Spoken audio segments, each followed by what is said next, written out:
who's in charge? I mean, who controls what happens next? We would ask that because we are used to the idea that the process of nature consists of controllers and controlees, things that do and things that are done to. This is purely mythological. So many spiritual teachers and gurus will look at their disciples and say, I am God. I have realized. See?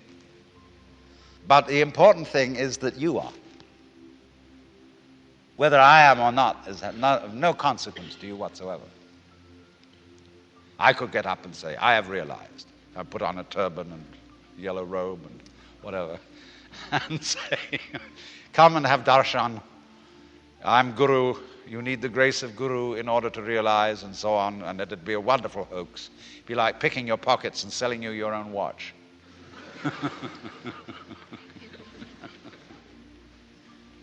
But the point is, you are.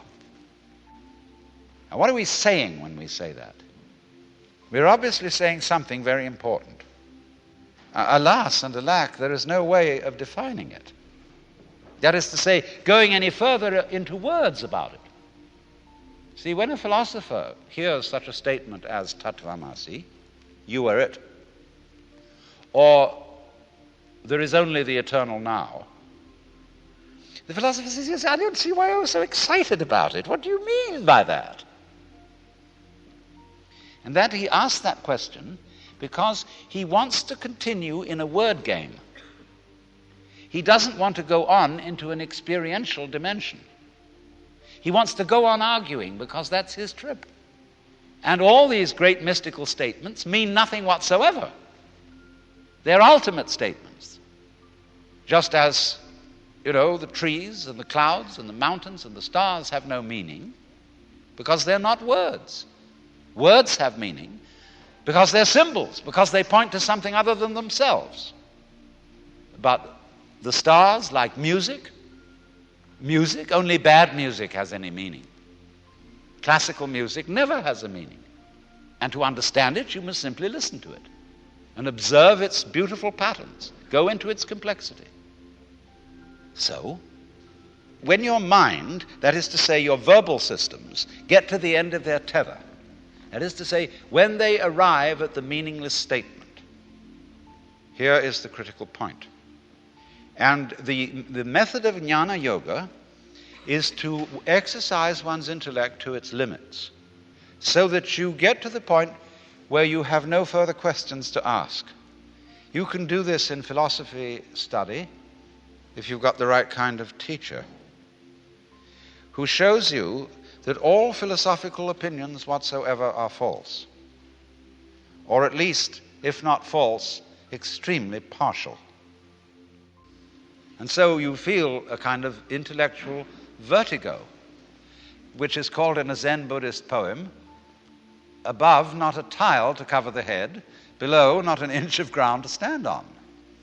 Well, where are you then? Well, of course, you're where you always were. You've discovered you're it. And that's very uncomfortable because you can't grab it. See, here I've discovered that whatever it is that I am, that's not something inside my head.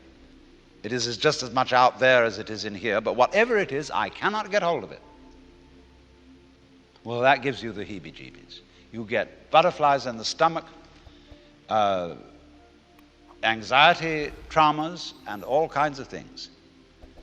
But this was all explained by Shankara, the great Hindu commentator on the Upanishads, the great master of the non-dualistic doctrine of the universe, when he said, that which knows, which is in all beings the knower, is never an object of its own knowledge. So therefore, to everyone who is in quest of the supreme kick, the great experience, the vision of God, whatever you want to call it, liberation. When you think that you're not it, Any old guru can sell you on a method to find it. And that may not be a bad thing for him to do. Because, as Blake said, a fool who persists in his folly will become wise. And a clever guru is a person who leads you on. Here, kitty, kitty, kitty, kitty, kitty. I've got something very good to show you. Yeah. You just wait. Oh, but you've got to go through a lot of stages yet.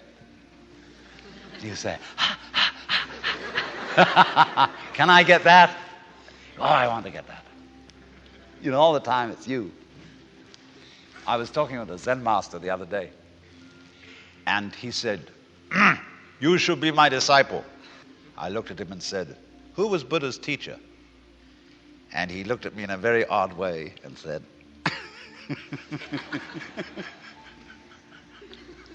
so he burst into laughter and he gave me a piece of clover.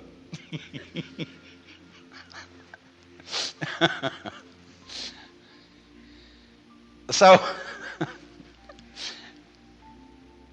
you see, so long as you can be persuaded that there's something more that you ought to be than you are, you've divided yourself from reality, from the universe, from God, or whatever you want to call that. And you will find constantly, if you were interested in anything like this, in psychoanalysis, in Gestalt therapy, in sensitivity training, in any kind of yoga or what have you, that there will be that funny sensation of what I'll call spiritual greed that can be aroused by somebody indicating to you, there are still higher stages for you to attain. You should meet my guru. So you might say then now, to be truly realized, you have to get to the point where you're not seeking anymore. So then you begin to think, well, we will now be non-seekers. You know, like disciples of Krishnamurti, who, because he says he doesn't read any spiritual books, they can't read anything but mystery stories. You know, becoming spiritually unspiritual. Well, you find that too is what is called in Zen legs on a snake. It's irrelevant.